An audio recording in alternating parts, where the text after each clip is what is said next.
211. Keesokan harinya, akhir pekan. Damar tidak perlu pergi ke kantor. Adapun kondisi Audrey saat ini yang tidak boleh keluar rumah, Black Code dan Red Lotus pun tidak mungkin masuk dan menculik Audrey. Lagi pula, keluarga Wong bukan keluarga biasa, di luar banyak Night Watcher yang menjaganya. Sehingga Damar pun bisa beristirahat dengan tenang di akhir pekan. Damar tidur sampai sekitar pukul 10 pagi. Lalu Lilia menendangnya dari sofa. "Kenapa sih?" kata Damar sambil mencoba bangun. "Sudah pukul 10 masih tidur, Damar, aku merasa kamu semakin lama semakin malas."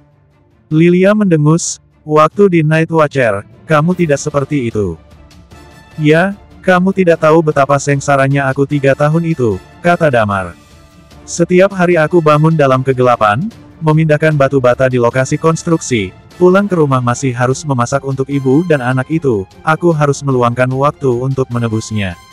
"Omong kosong, jangan buat kami seperti menonton drama," kata Lilia. Damar menyentuh hidungnya, bangun, mandi, lalu mengerutkan kening dan bertanya, "Apa rencanamu hari ini?" "Tidak ada acara," Lilia berkata dengan lemah, "kemarin aku menggunakan jarum Ghost Gate. Butuh waktu beberapa lama untuk istirahat. Aku sudah memberitahu Arton bahwa aku tidak akan jaga malam beberapa saat." Damar mengangguk dan berkata, "Ngomong-ngomong, masalah Audrey ini berapa lama lagi?" "Sekarang kami masih melacak keberadaan Saveri. Setelah masalah Saveri beres, masalah ini bisa dikatakan hampir selesai. Hanya saja Eden sedikit bingung sekarang," kata Lilia. Damar menghela napas, "Baiklah, kalau begitu kamu nonton TV dulu. Aku akan pergi berbelanja. Apakah kamu punya janji dengan gadis lain?" Nidia bertanya mengejek. "Nidia? Jangan bicara sembarangan, kalian semua tahu, aku hanya memiliki Lilia di hatiku," kata Damar buru-buru. Lilia langsung melempar bantal ke arah Damar dan mendengus, "Keluar." Damar tersenyum masam, menyentuh hidungnya dan berjalan menuju pintu. Setelah berjalan keluar pintu, dia mengambil ponselnya dan menelepon Binar. Panggilan tersambung dengan cepat, dan Binar bertanya dengan riang, "Ada apa? Mau tahu tentang kota LH? Biarkan aku memberitahumu, keluarga Ardiansyah sekarang sudah sangat terpuruk. Meskipun tidak mati, asetnya menyusut secara signifikan, temboknya runtuh, dan semua orang mengambil pasar mereka. Keluarga Tandialo sudah jatuh bangkrut beberapa hari yang lalu. Bahwa Diska Tandialo dan ibunya sudah melarikan diri ke luar negeri." Damar berkata, "Bukan itu. Ada yang ingin kukatakan padamu, film yang kamu investasikan sebelumnya, yang juga merupakan film karya Maudy Amelia. Aku tahu, sudah kulakukan sesuai yang kamu mau, aku memintanya untuk mengatur peran wanita nomor 2 di film itu, kenapa? Apa wanita ini pacarmu? Mau jadi wanita nomor 1? Binar bertanya. "Pergi." Damar berkata dalam hati, "Bukan, di kru mereka, ada wakil sutradara bernama Rai Punjabi. Kemarin orang ini mau melecehkan Maudy, tolong tangani dia. Berani-beraninya dia menyentuh wanitamu, aku akan membuatnya tidak bisa bergaul di dunia ini," Binar mencibir. "Jangan khawatir, serahkan saja padaku." Setelah menutup telepon, Damar menelepon Rio. Tak lama kemudian, panggilan itu terhubung lagi. Di ujung telepon, Rio bertanya, "Kak Damar, ternyata kamu mau meneleponku." Terdengar suara bising di telepon. "Nak, kamu cukup berani." Damar berkata, "Kakekmu baru saja sembuh kemarin dan kamu sudah berani keluar hari ini." Rio berkata cepat, "Bukan begitu, aku sedang membicarakan bisnis dengan temanku, dan dia berencana untuk berinvestasi di sebuah film." Damar merasa aneh, lalu dia berkata, "Apakah kamu ingat Yuki?" "Ingat." Rio bertanya, "Kenapa? Sekarang dia bersama dengan Budi Ismail. Aku ingin memblokirnya, bisakah kamu melakukannya?" Tanya Damar. "Memblokirnya? Kak Damar, aku dan dia biar bagaimanapun pernah bersenang-senang." Rio berkata di sini, lalu memaki, "Sialan, cepat sekali dia menggaet Budi itu." "Kamu kenal dia?" Tanya Damar. "Bagaimana tidak tahu, di kota NJ, kami urutan kalau tidak keempat ya kelima. Markus Tanjung, kami kenal sejak kecil," kata Rio penuh kemenangan. "Aku tidak peduli dia seperti apa, tapi Yuki, wanita ini, aku harap dia tidak muncul lagi, wanita seperti ini tidak bisa dibiarkan," kata Damar. Rio merenung sejenak, lalu mengangguk dan berkata, "Baiklah, kalau Kak Damar berbicara begitu, maka aku akan menurutinya." Di industri hiburan, kami, kota NJ, termasuk keempat, masih ada kekuatan untuk melakukan hal itu. Tapi, jangan beritahu kakakku dan kakekku tentang aku pergi hari ini, kata Rio lagi. Bukankah kamu sedang berbicara tentang bisnis? Damar menggosok hidungnya dan bertanya. Ya, aku sedang berbicara tentang bisnis. Rio tersenyum senang. Oh iya, Kak Damar, malam ini, kasino bawah tanah, katanya akan ada pertandingan besar, orang-orang dari dunia bawah tanah akan pergi menonton tinju. Mau lihat? Bagi bos dunia bawah tanah kota NJ, ini bukan hal yang aneh, bahkan ada banyak orang di dunia bawah tanah yang mempekerjakannya menjadi pengawal di rumah mereka. Damar menyentuh hidungnya dan bertanya, orang-orang di dunia bawah tanah bertanding tinju. Kenapa? Sepertinya selain pertandingan tinju, masih ada tentang tulang malam ini. Sesuatu yang disebut tulang naga. Kata Rio, untuk detailnya mungkin tidak begitu jelas. Damar tercengang dan berkata, tulang. Apakah kamu yakin? Yang jelas waktu aku ke sana kemarin, staf di sana mengatakan hal itu, siapa yang tahu kenapa mereka tertarik memperebutkan tulang itu, kata Rio. Hati Damar sedikit tergerak. Kasino bawah tanah kota NJ ini benar-benar hebat. Damar merasa ini bukan hanya untuk mencari keuntungan. Dia merenung dan bertanya, apakah kamu tahu siapa di balik kasino bawah tanah ini? Bagaimana kita tahu? Rio meringkuk bibirnya dan berkata, kakekku saja tidak tahu. Sepertinya disebut kakak ketiga. Dulu aktif di dunia hitam, tetapi setelah pembangunan kasino bawah tanah ini, tidak pernah ada lagi. Kakak ketiga, di dunia bawah tanah, tidak ada orang seperti itu. Night Watcher juga mengetahui keberadaan kasino bawah tanah ini, orang-orang di baliknya memang sangat misterius. Hampir semua tidak pernah muncul. Bahkan Night Watcher pun tidak dapat mengetahui asal-usulnya. Baiklah, aku akan menemanimu nonton malam ini, kamu jemput aku nanti. Kata Damar. Bagus, kata Rio sambil tersenyum, malam ini, malam minggu. Kita bersama anak muda lain kumpul di kota NJ. Mendengar hal tersebut, Damar merasa merinding. Ia menutup telepon dan melaju menuju keluarga Dewanto. Dia ingin bertanya kepada kakek Hartono apakah ada tulang di rumahnya. Hal ini, bagi Damar adalah cara paling intuitif untuk memperbaiki dirinya. Pada saat yang sama, studio kota NJ. Di tempat Maudi, ada banyak payung terlihat. Di bawah payung ada laki-laki dan perempuan, ada banyak orang yang menunggu. Karena film ini termasuk produksi besar, pria nomor 1 dan wanita nomor 1 adalah bintang top, termasuk pria nomor 2 yang juga merupakan kelas tinggi. Maudi yang beberapa tahun tidak muncul, saat ini muncul di sana dan berperan sebagai wanita nomor 2, hal ini mengejutkan semua orang. Pada saat yang sama, tidak ada asisten di samping Maudi. Dengan memakai kostum yang berat, dia sendirian duduk di samping menunggu syuting. Pada saat ini, seorang pria berkostum sutradara mengambil naskah dan datang ke sisi Maudi. Orang ini adalah Rai Punjabi. Melihatnya mendekat, pupil Maudi tiba-tiba sedikit menyusut. Kamu ini jenis apa? Apa kamu tidak mengerti juga? Masih berpura-pura menjadi wanita perawan di depanku. Rai Punjabi berjalan ke sisi Maudi dan berkata sambil mencibir. Wajah Maudi sedikit berubah. Rai Punjabi melanjutkan, baiklah, kamu tidak ingin tidur denganku, karena aku tua, kan? Tidak masalah, apa kamu lihat di sana? Arif Armada. Arif Armada, tentu saja, dia adalah aktor utama acara dan bintang top hari ini. Dia memintamu untuk pergi ke kamarnya malam ini untuk belajar naskah. Rai Punjabi melanjutkan, tentu saja, kamu bisa tidak pergi, tetapi konsekuensinya juga kamu tahu bahwa Arif punya power di grup ini, kalau dia ingin ganti wanita nomor 2 sepertinya juga mudah. Lagi pula sekarang kesempatan seperti ini sudah jarang. Bersambung. 212. Mendengar kata-kata Rai, wajah Maudi berubah kesal, dia menatap Rai dan berkata, mimpi kamu. Apakah kau tahu bahwa aku ditunjuk oleh Navis Group? Rai, jangan bertindak terlalu jauh. Jangan pikir aku tidak tahu dari mana kamu. Backingan kamu bukankah hanya Binar? Apa Binar akan terus membantumu? Rai berkata dengan jijik, kamu bisa mempertimbangkannya. Jika kamu kembali dan berpartisipasi dalam produksi besar ini bisa jadi peluang besar buatmu. Rai, tiba-tiba, seseorang berjalan mendekat. Pak Andre. Rai melihat seseorang datang, wajahnya sedikit gemetar dan berkata, kenapa kamu sendiri yang datang kemari? Pak Andre adalah kepala Navis Group di kota NJ. Dia berjalan mendekat, melihat ke arah Rai, dan kemudian berkata ke sampingnya, "Ini dia. Tarik ke tempat di mana tidak ada orang, dan pukulilah." Suaranya sangat keras sehingga seluruh kru bisa mendengarnya. Semua orang tercengang. Pak Andre cepat-cepat menghampiri Maudi, lalu membungkuk dan berkata, "Nona Maudi, maafkan aku, karena kelalaian kami, kamu mengalami kesulitan. Jangan khawatir, aku akan membuat kamu puas. Kami akan membuatnya berlutut dan meminta maaf." Kemudian memecatnya. Para kru ketakutan. Penanggung jawab Navis Group kota NJ berlari untuk meminta maaf kepada Maudi secara langsung.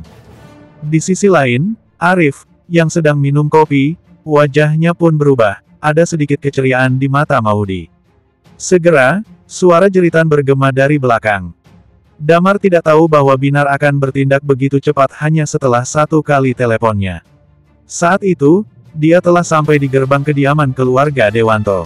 Setelah datang berturut-turut, orang-orang di kediaman keluarga Dewanto sudah kenal Damar, dia pun masuk ke dalam dengan lancar. Meski tubuh Hartono sudah semakin membaik, namun pengalaman kemarin di usianya yang sudah setua itu, tentu saja perlu waktu baginya untuk beristirahat lama baru bisa pulih total. Setelah Damar masuk, Hartono segera mencoba untuk duduk. "Kakek Hartono, berbaring saja," kata Damar. "Yah, tubuhku sudah tua." Hartono menghela napas dan berkata, "Harusnya saat aku masih muda, aku belajar ilmu bela diri dari pengawal di rumah."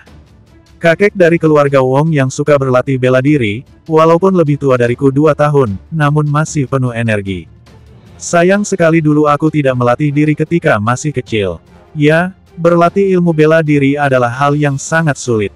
Terutama di awal, orang kaya seperti keluarga Dewanto tidak kekurangan uang, mereka juga punya orang-orang dari dunia bawah tanah yang menjadi pengawal mereka.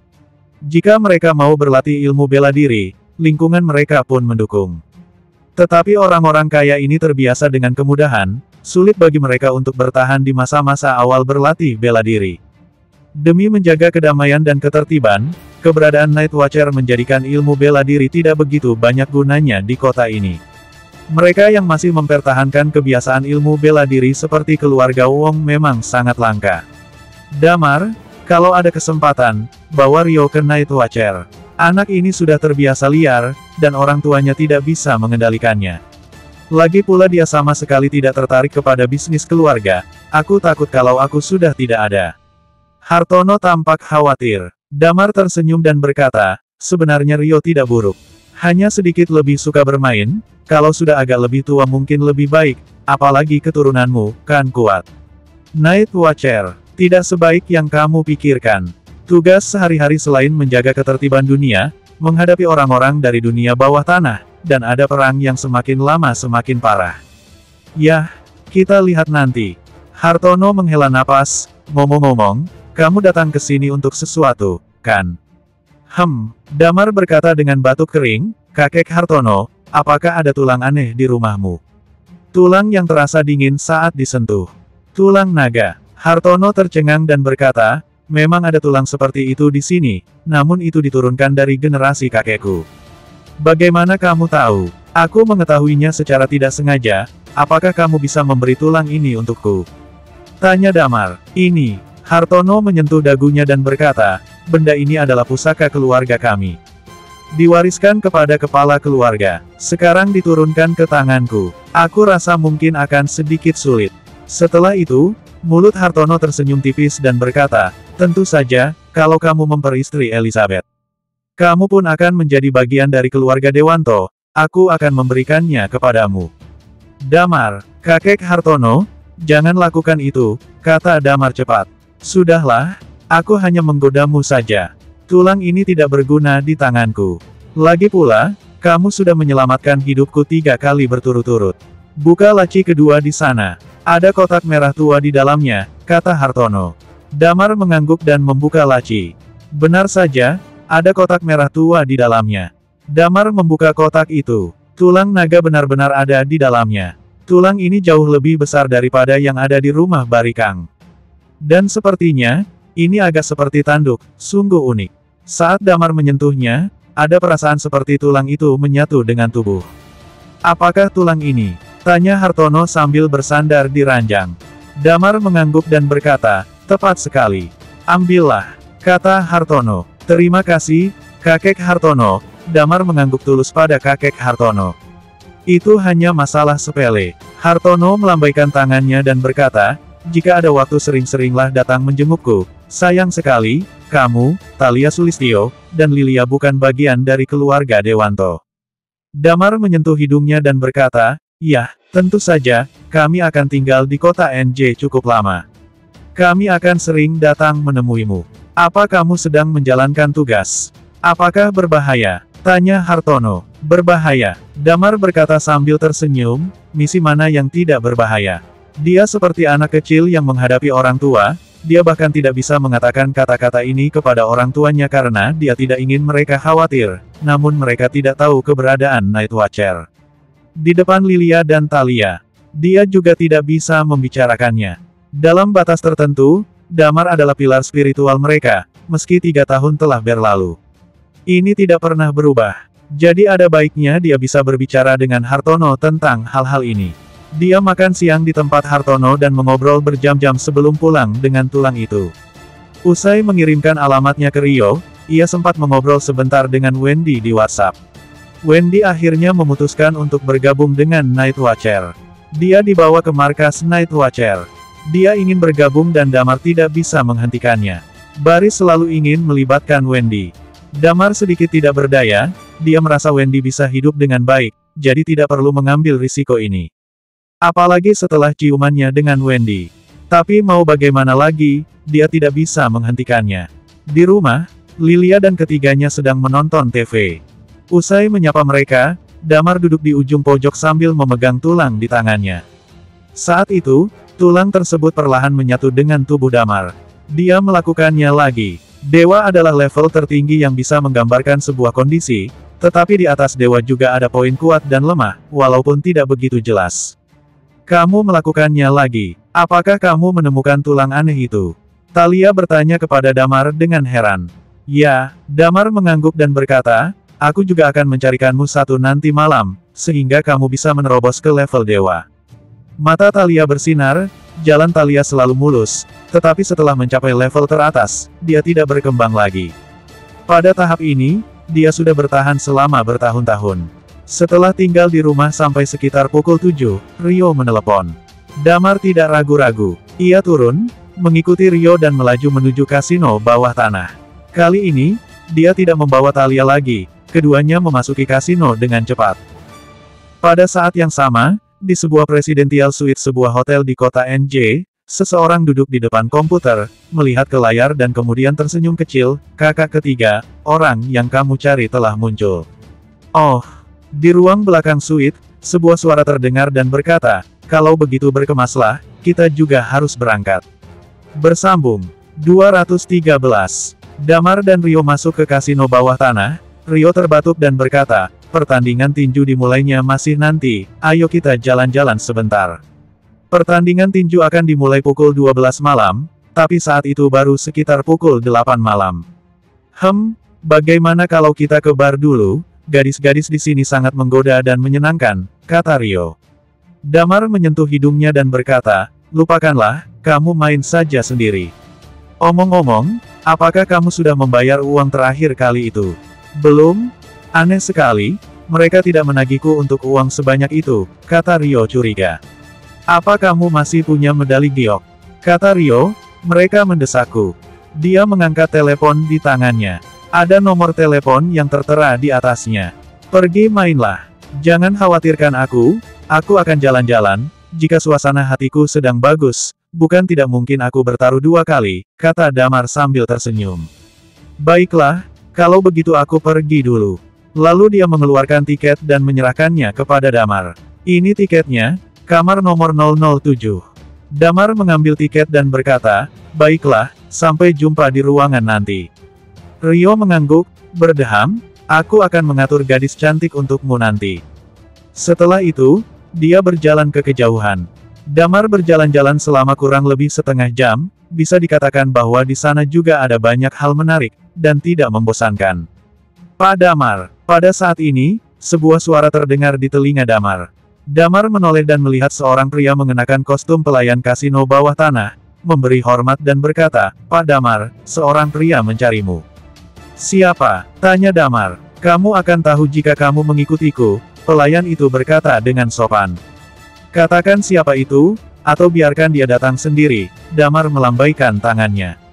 Pelayan itu terkejut saat itu dari earphone yang dia pakai terdengar sebuah tawa yang berkata, "Dia pemarah, katakanlah identitasku padanya." Saat itu Damar hendak pergi, dan pelayan itu cepat-cepat berkata, "Kakak ketiga sedang mencarimu." Kakak ketiga, pria yang ada di balik kasino bawah tanah ini. Orang ini, Night Watcher pun tidak bisa menebak dengan benar siapa sebenarnya dia, namun secara sukarela datang untuk memanggilnya sendiri. Dia tidak tahu apa maksudnya. Mungkinkah orang ini mengetahui bahwa dia adalah mantan Night Watcher Zero? Padahal, kakak ketiga selalu diminati, orang ini cukup misterius entah di kota biasa kota NJ atau dunia bawah tanah. "Tunjukkan jalannya," kata Damar sambil tersenyum padanya. "Silakan kemari." Pelayan itu tersenyum kecil. Damar mengikutinya dan mencondongkan tubuh ke area bar di lantai 1. Area bar benar-benar berbeda dari area lain, dan orang-orang di sini lebih muda. Ada begitu banyak wanita cantik.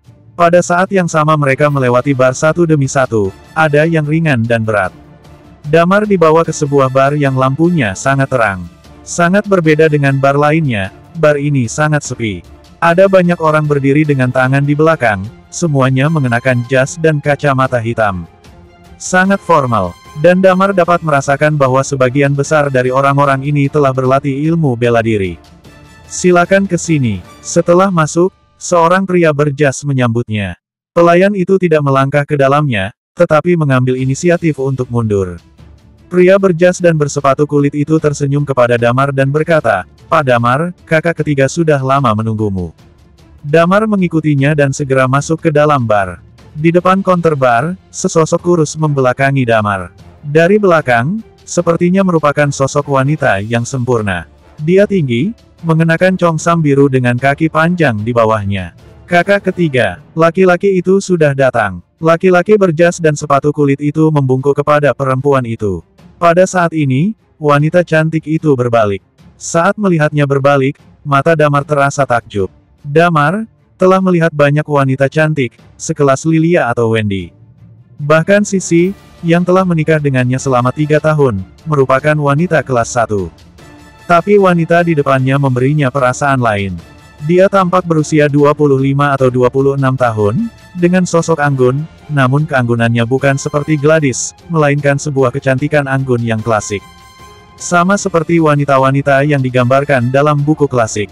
"Pak Damar." Wanita itu tersenyum kepada Damar dan berkata, "Sejak Pak Damar membawa pergi bintang keberuntungan itu, aku selalu ingin bertemu dengan Pak Damar, namun akhirnya aku baru bisa bertemu denganmu sekarang."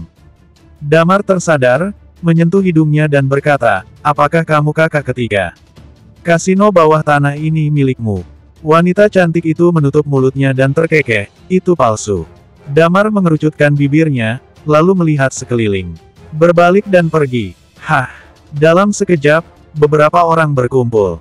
Menghalangi jalan Damar, seorang pria keluar dan berkata, "Pak Damar, kamu tidak sopan." Damar mengangkat alisnya dan melirik ke arah pria yang sangat tinggi hampir 2 meter, menatap Damar dengan merendahkan. Damar menyentuh hidungnya dan berkata, "Sopan. Kamu bilang kakak ketiga mengundangku, lalu memberitahuku bahwa gadis muda dan cantik seperti itu adalah kakak ketiga. Kamu harus mencari seseorang lain yang lebih tua untuk menipuku. Usia kasino bawah tanah ini saja jauh lebih tua dari wanita ini." Haha, di belakangnya, wanita itu menutup mulutnya dan terkekeh, "Pak Damar ini menarik, aku menganggapmu sedang memujiku. Sejujurnya, aku hanya melakukan perawatan dengan baik." Setelah itu, dia mengambil 2 gelas anggur di atas meja, menyerahkan segelas kepada Damar dan berkata, "Kelihatannya ada banyak cerita di antara kita, dan pertemuan ini adalah takdir. Bagaimana kalau kita minum segelas anggur dulu?" Damar terkekeh, kemampuan minumnya bagus, 1000 gelas pun dia tidak akan mabuk, tapi tergantung apa yang dia minum. Ia tidak tahu tujuan kakak ketiga mencarinya, siapa yang tahu jika ada sesuatu di minuman itu yang bisa membiusnya. Dia berkata dengan ringan, "Maaf, aku tidak minum." "Tidak minum." Wanita cantik itu masih berkata dengan penampilan lembut, Pak Damar, kamu sungguh tidak menghormatiku. Disuruh minum, minumlah, jangan omong kosong. Pria kekar itu berkata dengan suara rendah, kakak ketiga saja tidak kamu hormati. Di sini kasino bawah tanah. Damar mengangkat kepalanya, meliriknya dengan dingin, dan berkata, kamu mengundangku ke sini, setelah datang, biarkan seorang wanita membohongiku di sini, apa kamu pikir aku anak 3 tahun? Untuk tidak mau minum, kenapa memangnya? Mata Damar melebar, dan dalam sekejap, ledakan energi tiba-tiba mengagetkannya. Duar, suara ledakan dan jeritan bergema pada saat bersamaan. 2 gelas anggur yang dipegang wanita itu tiba-tiba pecah pada saat ini, dan jatuh ke tanah. Karena kedatangannya yang tiba-tiba, wanita cantik itu terkejut dan dia tidak bisa menahan diri untuk tidak berteriak keras. Orang-orang di sekitar semua terkejut pada saat ini. Pria berotot itu menatap Damar, dan berkata dengan takjub, maaf, kamu sudah di level atas. Level atas. Damar mencibir dalam hati. Memang, ledakan tersebut adalah tanda memasuki level puncak. Prok prok prok. Pada saat ini, suara tepuk tangan terdengar, dan pada saat yang sama sebuah suara yang agak tua keluar. Benar saja, seperti yang mereka bilang, pada usia ini, dia telah mencapai puncak. Bersambung. 214. Damar menoleh, ada 3 orang keluar dari ruang belakang bar. Pemimpinnya adalah seorang lelaki tua dengan tongkat yang di kedua sisinya berdiri seorang pria dan seorang wanita dengan wajah dingin. Orang tua itu yang bertepuk tangan. Rambutnya benar-benar abu-abu, dan dia tampak seperti berusia 70 atau 80 tahun. Tapi dia terlihat sangat bersemangat, wajahnya baik, dan dia memiliki aura yang kuat. Sambil bertepuk tangan, dia berkata, seperti yang diharapkan, dia adalah orang yang mengambil bintang keberuntungan. Dia telah mencapai puncak pada usia muda. Dia jalan sampai di depan Damar, lalu dia mengulurkan tangannya ke Damar dan berkata, perkenalkan, aku, Wallace Mou, terima kasih kepada orang-orang kota NJ yang tahu dan mengerti dunia bawah tanah, panggil aku kakak ketiga. Ini adalah cucuku, Rosie Mou. Rosie pulih dari keterkejutan barusan dan membungkuk sedikit ke samping. Itu adalah penghormatan untuk Damar. Oh, Damar menyentuh hidungnya dan berkata, maaf, awalnya aku sedikit tertarik pada siapa sosokmu, dan aku sudah datang dan berusaha sopan, namun di sini kamu malah menipuku seperti orang bodoh. Siapa yang tahu jika kamu adalah orang yang palsu lagi? Selamat tinggal. Setelah itu, dia berbalik dan berjalan keluar. Pria berotot itu menatap dan berkata, bajingan, jangan berlagak tidak sopan, ini. Begitu kata-kata bajingan keluar, mata Damar berkilat dingin, dan sepasang mata menatapnya dan berkata, coba kamu ulangi kata tadi. Damar memelototinya, pria kuat itu mundur selangkah ketakutan. Ruli, bersikap sopanlah, dan minta maaf dengan cepat. Kata Wallace cepat. Aku, orang kuat itu menelan ludahnya, lalu menggertakkan giginya dan membungkuk kepada Damar, maaf, itu salahku. Sudah cukup tulus, kan? Wallace memandang Damar dan berkata, kali ini aku adalah yang asli. Damar mengangkat bahu dan berkata, tidak masalah apakah itu asli atau palsu. Aku tidak tertarik padamu. Setelah mengatakan itu, dia berjalan keluar. Saat itu, langkah kaki terdengar, dan di belakang Wallace, pria dan wanita itu dengan cepat menghentikan Damar, wajah mereka dingin. Pria itu membuka mulutnya dan berkata, jika kakak ketiga tidak memerintahkan, maka kamu tidak bisa keluar dari pintu ini. Wallace menyentuh jari di tangannya dan berkata, saudaraku, kamu memang memiliki sedikit kekuatan, tetapi di dunia ini, ada banyak orang berpangkat tinggi, orang tidak bisa bersikap semaunya, sulit diatur, dan memberontak, itu tidak baik.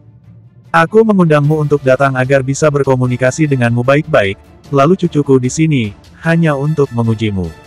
Oh, Damar menoleh, meliriknya dan berkata, sungguh sangat menarik. Kau mengundangku datang, mempermainkanku, lalu mengatakan mau mengujiku. Kalau aku tidak ingin berkomunikasi denganmu, apa kamu mau memaksaku? Setelah itu, dia menoleh untuk melihat pria dingin itu dan berkata, bagaimana jika aku tetap ingin keluar? Cobalah. Wanita itu berkata dengan datar, ada celah di bagian atas. Damar maju selangkah. Keduanya mengerutkan kening dan menatap Wallace pada saat yang bersamaan. Wallace tersenyum dan berkata, saudara Damar ini tampaknya sangat percaya diri. Kalau begitu kalian temani dia, jangan memukulnya terlalu keras. Pria itu mencibir, Adik perempuan, aku duluan atau... Sebelum dia selesai berbicara, seluruh wajahnya telah berubah. Dia mendapati bahwa Damar telah tiba di depannya dalam sekejap. Cepat sekali, dia merasa ngeri. Damar di depannya tersenyum tipis, lalu meninjunya. Duar, pria itu tanpa sadar mengangkat tangan dan memblokirnya. Pada saat ini, dia merasakan energi dan kekuatan mengerikan yang datang dari lengannya. Dia mundur ke belakang, menjatuhkan beberapa meja satu demi satu, dan menabrak pilar. Dewa, dewa, kata wanita berwajah dingin itu tiba-tiba. Di belakang, Wallace juga mengubah wajahnya dengan liar dan berkata, "Hei, kamu, siapa sebenarnya kamu?" Damar melirik pria itu, lalu ke Wallace, dan berkata pelan, "Tidak ada urusannya siapa aku, jangan menganggap dirimu tinggi tak terkalahkan." Masih dengan pertanyaan yang sama, kau mengundangku datang, mempermainkanku, menganggap dirimu tinggi, kalau aku tidak ingin berkomunikasi denganmu, apa kamu mau memaksaku? Prinsip ini berlaku untukmu, banyak orang hebat di dunia ini, kenapa kamu yang menjadi kakak ketiga? Bagiku belum layak, mulut Damar menunjukkan penghinaan yang kental. Wallace terkejut. Damar terlalu muda, sangat muda dan hebat, dia benar-benar tidak pernah terdengar. Jangan paksa aku untuk merobohkan kasino bawah tanahmu. Damar melambaikan tangannya, berbalik dan berjalan keluar. Damar, Wallace menghela napas dan berkata, kamu datang ke kasino ini hari ini, bukankah untuk tulang naga? Aku bisa memberimu tulang naga. Dan memberimu informasi tentang tulang naga. Damar berhenti dan menoleh ke arah Wallace. Wallace melihat Damar berhenti, pulih dari keterkejutannya. Dia memandang Damar dan berkata, jadi, bisakah kita bicara sekarang? Damar mengelus hidungnya. Mari sini. Wallace dengan tenang memberi isyarat mempersilakan. Damar mengerang, namun tetap mengikuti Wallace menuju ruang belakang. Tidak mungkin, tulang naga memang sangat menarik baginya. Ini adalah cara paling ampuh yang bisa dia lakukan untuk meningkatkan dirinya sekarang. Ketika dia berjalan ke ruang belakang, Wallace melambaikan tangannya dan berkata, kirim dia ke dokter dan kalian semua keluar. Yang lain mengangguk, dan semua keluar dari ruangan. Tinggal 3 orang, Wallace, Rosie, dan Damar. Baiklah, kita bisa bicara. Mengapa mengundangku ke sini? Damar mengusap hidungnya dan berkata, aku dulu pernah pakai bintang keberuntungan. Padahal, tujuan utamanya adalah mencari mitra kerjasama, kata Wallace enteng. Raut wajah Damar bergerak sedikit dan berkata, lalu kalau orang lain yang memilikinya? Kalau tidak puas, bukankah berarti kamu akan membunuh orang demi harta? Itu tidak perlu. Wallace berkata sambil tersenyum, jika ada orang yang tidak kita sukai, orang-orang kita secara alami akan membayar harga yang lebih tinggi untuk menghabisi mereka, tetapi kemudian kamu ikut campur dan membuat rencana menjadi berantakan. Membuat perhatian tertuju padamu, lalu kamu menghancurkan kelompok Samuel dengan mudah, jadi aku memutuskan untuk bekerja sama denganmu. Tetapi setelah itu, kamu tidak pernah mengunjungi kasino bawah tanah lagi, dan kami juga tidak nyaman jika menghubungimu melalui Rio Dewanto, jadi aku mengeluarkan tulang naga kali ini. Hati Damar sedikit terkejut, dia tidak menyangka bahwa kasino bawah tanah akan membahas tentang tulang naga, dan menariknya menggunakan hal ini. Dari mana kamu tahu kalau aku tertarik dengan tulang naga? Tanya Damar sambil menyipitkan matanya. Hanya mencoba saja, namun sekarang sepertinya kamu benar-benar tertarik dengan tulang naga, kata Wallace. Baiklah, bagaimana kita bekerja sama? Tanya Damar. Karena kita kerja sama, maka kamu harus rela. Pak Damar masuk jajaran dewa di usia muda. Bisakah aku tanya, kamu belajar dari mana? Tanya Wallace. Aku belajar sendiri, kata Damar sambil mengusap hidungnya. Wallace tertegun, lalu tersenyum dan berkata, tidak apa-apa jika kamu tidak ingin mengatakannya. Sebenarnya, tidak sulit untuk menebaknya, dengan kekuatan seperti itu, mungkin Night Watcher Zero yang dapat melakukannya. Apakah yang aku katakan itu benar? Damar mencibir dan berkata, Night Watcher Zero yang dulu. Aku tidak pernah bertemu, yang kutemukan hanyalah sampah. Mengatakan ini, Damar memiliki perasaan aneh di hatinya, seperti mengutuk dirinya sendiri. Wallace kembali terperangah, mendengar perkataan Damar, ia merasa sedikit kecewa. Setelah beberapa saat, dia tersenyum pahit dan berkata, yah, karena kamu tidak ingin mengatakannya, aku tidak akan bertanya terlalu banyak, mari kita bicara tentang kerja sama kita. Aku akan memberimu informasi tentang tulang naga, Wallace berkata sambil mengembuskan napas perlahan. Lalu kamu mau aku melakukan apa? Tanya Damar. Bersambung. 215. Lalu apa yang kamu ingin aku lakukan? Tanya Damar. Wallace tersenyum misterius, lalu berkata, tentu saja masa depan. Hah. Hati Damar sedikit tergerak. Sekarang dunia bawah tanah semakin aktif, Red Lotus melonjak, dan perang semakin dekat. Wallace menghela napas, aku harap pada saat itu, kamu dapat melindungi cucu dan keluargaku yang dalam bahaya. Perang apa? Di masa yang damai ini, apa yang kau pikirkan? Kata Damar sambil mengerucutkan bibirnya. Kali ini Wallace kembali terperangah, menatap Damar dengan curiga. Dia melihat bahwa mata Damar tulus dan tidak tampak berbohong. Dia mulai sedikit ragu dan kemudian berkata dengan senyum masam, Pak Damar, apakah kamu benar-benar tidak tahu atau pura-pura? Jika kamu bisa setujui permintaanku, aku akan memberimu tulang naga. Dan kemudian aku akan memberimu info tentang tulang naga lainnya. Apakah kamu tidak takut aku kabur setelah tahu tentang info itu? Tanya Damar. Wallace tersenyum sedikit, aku masih memiliki kepercayaan diri untuk menilai orang. Aku percaya padamu. Damar bungkam, dan tertawa kecil, tidak apa-apa, katakan dulu. Di mana tulang naga itu? Wallace tersenyum sedikit, menyentuhnya dari sakunya, dan mengeluarkan tulang seukuran ibu jari, yang ukurannya hampir sama dengan punya Barry sebelumnya. Kamu memberiku benda ini, apa kamu tidak takut nanti tidak ada yang mencari dan membutuhkan benda ini? Tanya Damar. Kita punya 2 buah, kalau mau yang 1 buah lagi. Kamu harus menggunakan kemampuanmu sendiri. Damar mengangguk. Rosie tersenyum sedikit, lalu mengeluarkan ponselnya dan berkata, Pak Damar, biar aku tambahkan dulu kontakmu di WhatsApp, agar mudah berkomunikasi denganmu. Damar mengangguk, dan setelah menambahkan kontak WhatsApp-nya, dia bangkit dan berkata, jadi, bisakah aku pergi sekarang? Tentu. Wallace tersenyum kecil. Damar bangkit, ada senyum di wajahnya, lalu berjalan menuju pintu sambil tersenyum. Wallace membeku sesaat, lalu senyum masam muncul di wajahnya. Setelah Damar pergi, pria berkacamata hitam itu masuk ke dalam ruangan. Kakak ketiga. Orang tua itu berdiri dan membungkuk sedikit kepada orang yang masuk. Pria itu melepas kacamata hitamnya, rambutnya setengah putih, dan dia tampak seperti berusia 50-an. Kakak ketiga, dia mungkin merasa bahwa aku palsu. Lelaki tua itu tersenyum masam, lalu menggelengkan telinganya, dan mencabut earphone dari telinganya. Tidak apa-apa, kerja sama telah dinegosiasikan. Cukup bagiku untuk menutupi penampilanku. Yang lain tidak terlalu penting, kata Wallace yang asli sambil tersenyum.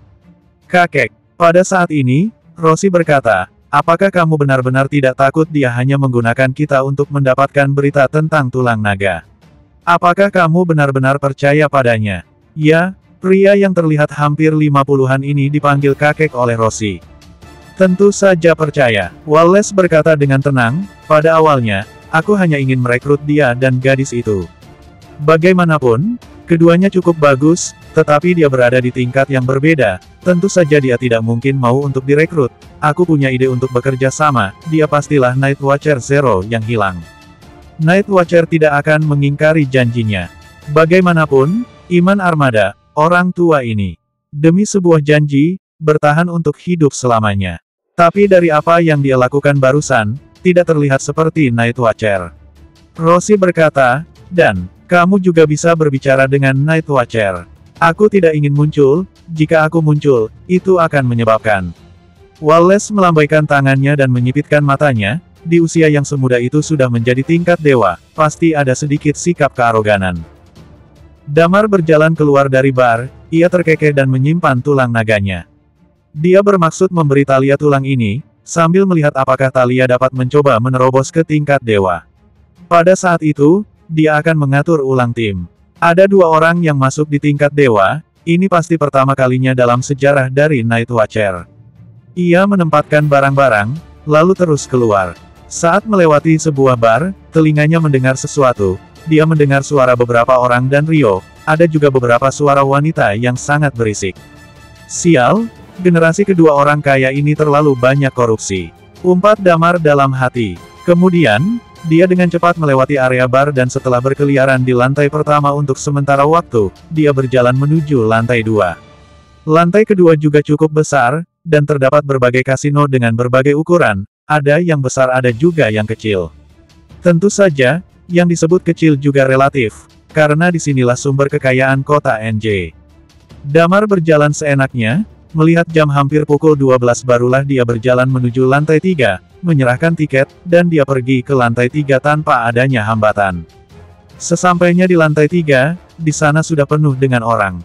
Alasan Damar datang ke sini, satu untuk tulang naga, dan yang lainnya untuk membunuh. Ryo menyebutkan bahwa saat tulang naga dilempar kali ini, banyak orang dari dunia bawah tanah yang mengikuti kompetisi tersebut. Bahkan ada 2 pendaftaran teratas. Untuk tulang naga, Damar belum pernah dengar sebelumnya, yang tahu hal seperti ini mungkin adalah orang-orang tua. Tentu saja, kecuali Red Lotus. Red Lotus telah menculik beberapa orang kaya dengan tujuan untuk mendapatkan barang tersebut dari mereka, sehingga Damar memperkirakan orang-orang yang mengikuti kompetisi kali ini sangat mungkin ada orang dari Red Lotus. Dan sangat mungkin untuk menjadi 2 teratas. Biarkan Red Lotus mengurangi jumlah pembunuh teratas, dia dengan senang melihatnya. Setelah memasuki kamar, Damar melihat Ryo duduk di dalam, seorang wanita seksi duduk di pangkuannya. Dia melihat keluar melalui jendela, di sampingnya, masih ada banyak uang, setidaknya puluhan juta. Selain itu, masih ada wanita cantik lainnya. Setelah melihat kedatangan Damar, Ryo dengan cepat menepuk-nepuk pangkuannya, berdiri, tersenyum kepada Damar dan berkata, "Kak Damar, akhirnya kamu di sini, bagaimana dengan yang kamu dapatkan?" "Tidak buruk." Damar tersenyum kecil. "Lagi pula, aku mendapat tulang naga." "Layani Kak Damar," kata Ryo kepada perempuan satunya. Damar melihatnya dan menemukan bahwa wanita ini mengenakan riasan yang tebal, penampilan serta tubuhnya memang sangat bagus. Damar berjalan ke jendela kamar tersebut dan duduk. Melihat ke bawah, kebetulan memiliki pemandangan panorama seluruh arena di bawah. Setelah dia duduk, wanita itu menghampiri Damar. Wajahnya sedikit memerah, dan dia hendak duduk di pangkuan Damar. Damar memikirkan adegan ketika melewati ruangan mereka sebelumnya. Terlintas bahwa wanita ini mungkin berada di dalam kamar tersebut bersama Ryo, dia pun merasa merinding.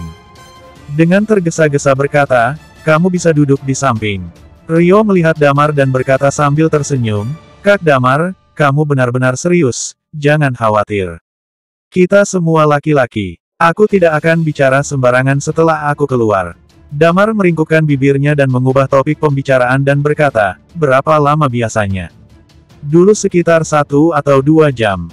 Ryo berkata, "Biasanya 8 orang bertarung 1 lawan 1. Tidak ada batasan waktu sampai orang lain terdampar di lantai. Ada juga perkelahian 8 orang, dan perkelahian 8 orang adalah yang terbaik. Lihat, itu darah yang mengalir." Ketika dia mengatakan ini, matanya berbinar dan berkata, "Aku khawatir hari ini bahkan lebih luar biasa." Dikatakan bahwa mereka semua adalah orang-orang di dunia bawah tanah, yang telah terlatih. Setelah mengatakan ini, dia melihat Damar dan berkata, "Kak Damar, kakek dan saudara perempuanku sangat menghormatimu, kamu juga berasal dari bawah tanah ya? Kamu di level apa? Apakah kamu di level teratas?" Damar menatapnya dengan rasa ingin tahu dan bertanya, "Apakah kamu penasaran? Omong-omong, hari ini aku bertemu dengan kakekmu dan dia meminta aku untuk mengajarimu seni bela diri." "Jangan." Ryo cepat-cepat berkata, "Waktu kecil, aku berlatih selama seminggu, sial, hampir membuatku mati kelelahan, kurasa aku tidak cocok dengan hal ini, maafkan aku." Pada saat ini, seorang wanita yang mengenakan topeng tiba-tiba berjalan menuju ring. Wah! Melihat wanita itu melangkah ke atas ring, Ryo mengabaikan Damar dan mulai berteriak-teriak beberapa saat. Dan Damar sekilas mengenali, wanita ini adalah Roshi. Bersambung. "Terima kasih bosku."